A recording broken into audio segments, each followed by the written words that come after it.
Bonjour.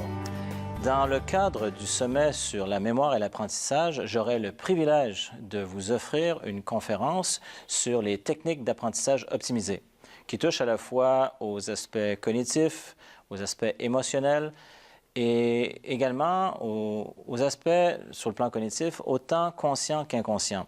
On va entre autres voir les notions de croyance. Donc, quand on parle de croyance, on parle de croire à notre capacité à pouvoir faire ou ne pas faire certaines choses. Comment, justement, on peut faire ces changements de croyance qui peuvent parfois être limitantes ou aidantes, ressourçantes.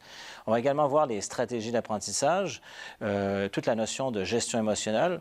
C'est un fait tout à fait reconnu que plus on est stressé, moins on apprend, même ça affecte la mémoire. Je vous donne un exemple très courant que j'ai pu constater au fil des années avec des étudiants, pas nécessairement dans mes cours, mais j'ai enseigné dans différentes écoles, entre autres des écoles de naturopathie, des écoles de massothérapie, pour n'en nommer que quelques-unes. Et je voyais souvent les étudiants qui faisaient des cours, par exemple, en biochimie, en anatomie, qui demandent pas mal de mémoire, qui me partageaient qu'en arrivant justement à leur examen, qui oubliaient tout, et qu'une fois que l'examen était terminé, ça leur revenait, donc la matière revenait, comme si elle s'était envolée pendant l'examen, et elle revenait, et ils pouvaient même en parler avec le professeur. Et donc les professeurs souvent ne comprenaient pas.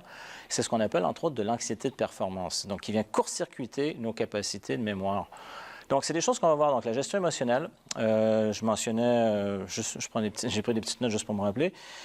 Alors, comment on peut mobiliser nos capacités d'apprentissage, tant à la fois au niveau conscient qu'inconscient. Enfin, voilà, donc c'est les grandes lignes.